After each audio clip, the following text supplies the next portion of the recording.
Yesterday courier private limited. Domestic international cargo உங்கள் இல்லம் தேடி வந்து கொரியர் புக்கிங் டெலிவரி செய்து தரப்படும். டாக்டர் ஸ்ரீவர்மா ஆயுள் தரும் ஆயுர்வேதா அறுவை சிகிச்சை இல்லா குணம் ஆயுள் கால நிவாரணம்.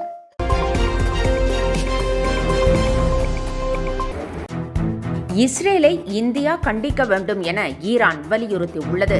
ஈரான் மீது இஸ்ரேல் நடத்திய தாக்குதலில் இதுவரை பெண்கள், குழந்தைகள் உட்பட 224 பேர் உயிரிழந்ததாக இந்தியாவில் உள்ள ஈரான் தூதரகம் தெரிவித்திருக்கிறது.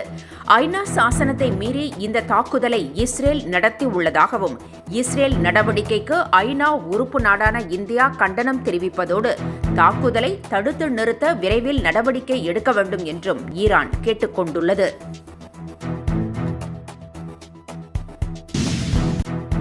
மதுரை எய்ம்ஸ் மருத்துவமனையின் முதற்கட்ட பணி 2026ஆம் ஆண்டிலும், இரண்டாம் கட்ட பணிகள் 2027ஆம் ஆண்டிலும் முடிவடையும் என தகவல்கள் தெரிவிக்கின்றன.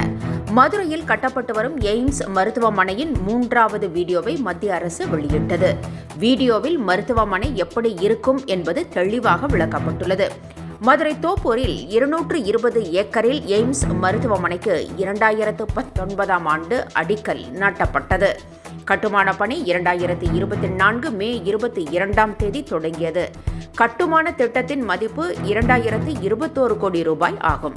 2 கட்டங்களாக கட்டுமானங்கள் கட்ட முடிவெடுக்கப்பட்டுள்ளது.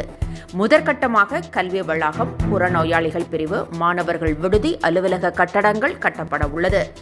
முதற்கட்ட பணி 2026ஆம் ஆண்டிலும், இரண்டாம் கட்ட பணிகள் 2027ஆம் ஆண்டிலும் முடிவடையும் என தகவல் வெளியாகியுள்ளது. 900 படுக்கைகள், ஹெலிகாப்டர் தளம், குறுங்காடு போன்றவை எய்ம்ஸ் மருத்துவமனையில் அமைக்கப்பட திட்டமிடப்பட்டிருக்கிறது.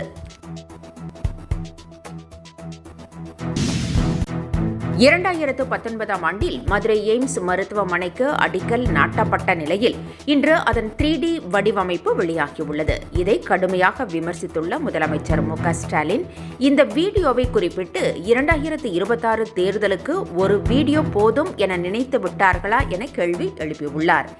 இதற்கே 10 ஆண்டுகள் ஆகியிருப்பதாக வேதனை தெரிவித்துள்ள அவர், உள்துறை அமைச்சரிடம் இதுகுறித்து கேட்டதற்கு கற்பனை காட்சிகளை உருவாக்கியுள்ளதாக விமர்சித்திருக்கிறார். டாஸ்மாக் முறைகேடு புகாரில் ஆகாஷ் பாஸ்கரன், விக்ரம் ரவீந்திரனுக்கு எதிராக இடி கொடுத்த ஆவணங்கள் போதுமானதல்ல என சென்னை உயர்நீதிமன்றம் தெரிவித்திருக்கிறது.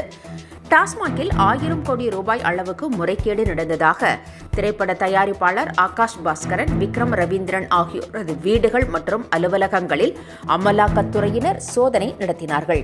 இந்த சோதனையின் முடிவில் விக்ரம் பாஸ்கரன் வீடுகள் மற்றும் அலுவலகத்திற்கு சீல் வைக்கப்பட்டது. இந்நிலையில் அமலாக்கத்துறையின் நடவடிக்கைக்கு எதிராக ஆகாஷ் பாஸ்கரன், விக்ரம் ரவீந்திரன் ஆகியோர் சென்னை உயர்நீதிமன்றத்தில் தனித்தனியாக வழக்குகள் தொடர்ந்திருந்தனர். இந்த மனு மீதான விசாரணை நீதிபதி எம்.என். ரமேஷ், நீதிபதி லட்சுமி நாராயணா ஆகியோர் அமர்வில் விசாரணைக்கு வந்தபோது சட்டவிரோத செயல்பாடு ஒன்றை சட்டப்பூர்வமானதாக மாற்ற வேண்டாம் என அதிருப்தி தெரிவித்தனர். மேலும் டாஸ்மாக் ஒதுக்கீடு விவகாரத்தில் சினிமா தயாரிப்பாளர் ஆகாஷ் பாஸ்கரன், தொழிலதிபர் விக்ரம் ரவீந்திரனுக்கு தொடர்பு இருப்பதற்கான ஆவணங்களை தாக்கல் செய்ய வேண்டும் என்றும் உத்தரவிட்டு வழக்கை நாளைக்கு நீதிபதிகள் ஒத்திவைத்தனர். கடந்த முறை பிடித்த இடங்களை விட கூடுதல் இடங்களை திமுக கூட்டணி வரும் சட்டசபை தேர்தலில் பிடிக்கும் என அமைச்சர் கே.என். நேரு கூறினார். நெல்லை மாவட்டத்தில் 14 புதிய வழித்தடங்களில் 14 மினி பஸ்களை அமைச்சர்கள் கே.என். நேரு, அனிதா ராதாகிருஷ்ணன் ஆகியோர் கொடியசைத்து தொடங்கி வைத்தனர். இந்நிகழ்ச்சிக்கு சபாநாயகர் அப்பாவு தலைமை வகித்தார்.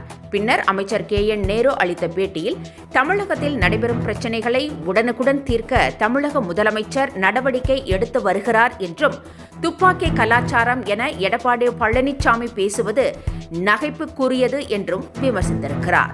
தேர்தல் நெருங்குவதால் தலைவர்கள் தங்களது இருப்பை காட்டிக்கொள்ள அரசின் மீது குற்றச்சாட்டை முன்வைத்து வருகின்றனர் எனவும், தமிழகத்தில் சட்டம் ஒழுங்கு சிறப்பாக இருக்கிறது எனவும் அமைச்சர் கே.என். நேரு கூறினார்.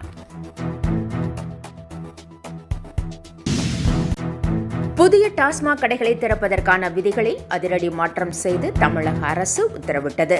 பள்ளி, கல்லூரி செல்லும் வழிகளில் டாஸ்மாக் கடைகள் இருப்பதால் மாணவர்கள் கடும் சிரமத்திற்கு ஆளாகின்றனர். இந்நிலையில் புதிய டாஸ்மாக் கடைகள் திறப்பதற்கு முன் கல்வி நிறுவனங்கள் ஆட்சேபனை தெரிவித்தால் அதனை மறுபரிசீலனை செய்து 30 நாட்களுக்குள் தீர்வு காண வேண்டும் என உத்தரவிடப்பட்டுள்ளது. போலி ஆவணங்கள் மூலம் அரசு நிலத்தை அபகரித்த வழக்கில் ஜூலை 24ஆம் தேதி அமைச்சர் மா. சுப்பிரமணியத்தின் மீது குற்றச்சாட்டு பதிவு செய்யப்படும் என சென்னை சிறப்பு நீதிமன்றம் அறிவித்திருக்கிறது. குற்றச்சாட்டு பதிவை தள்ளி வைக்க மாசு கோரிக்கை விடுத்திருந்த நிலையில் 24ஆம் தேதி குற்றச்சாட்டு பதிவு செய்யப்படும் என நீதிபதி உறுதியாக தெரிவித்திருக்கிறார். இதனால் செந்தில் பாலாஜி, பொன்முடி வரிசையில் மா. சுப்பிரமணியனும் சேர்கிறாரா என அரசியல் விமர்சகர்கள் கூறி வருகின்றனர். முதலமைச்சர் மு. க. ஸ்டாலின் பேரனும் துணை முதலமைச்சர் உதயநிதியின் மகனுமான இன்பநிதி கருணாநிதியின் பிறந்த நாளான கடந்த 3ஆம் தேதி கலைஞர் டிவியின் நிர்வாக பொறுப்பில் சேர்ந்திருக்கிறார். தினமும் காலை 11 மணிக்கு அலுவலகம் வரும் அவர் மாலை 5:30 மணி வரை பணிபுரிவதாக தகவல் வெளியாகியுள்ளது. இந்த பணியின் போது முக்கிய நபர்களுடன் அடிக்கடி அவர் ஆலோசனை நடத்துகிறாராம். இது அரசியல் களத்தில் குதிப்பதற்கான முன்னோட்டமா என்று நெட்டிசன்கள் கேள்வி எழுப்பியுள்ளனர்.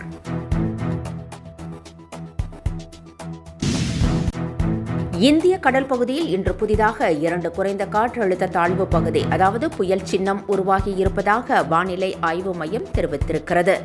ஒரு குறைந்த காற்றழுத்த தாழ்வு பகுதி தெற்கு குஜராத் மேலே உருவானதாகவும் இது மேலும் வலுவடைந்து அடுத்த 24 மணி நேரத்தில் வடமேற்கு திசையை நோக்கி நகரும் என குறிப்பிடப்பட்டுள்ளது. Yesterday courier private limited domestic international cargo உங்கள் இல்லம் தேடி வந்து கொரியர் புக்கிங் டெலிவரி செய்து தரப்படும். டாக்டர் ஸ்ரீவர்மா ஆயுள் தரும் ஆயுர்வேதா அறுவை சிகிச்சை இல்லா குணம் ஆயுள் கால நிவாரணம். என்றும் உங்களுடன் மை இந்தியா. முக்கிய செய்திகளை உடனுக்குடன் தெரிந்து கொள்ள சப்ஸ்கிரைப் பண்ணுங்க, பெல் பட்டனை பிரஸ் பண்ணுங்க. என்றும் உங்களுடன் மை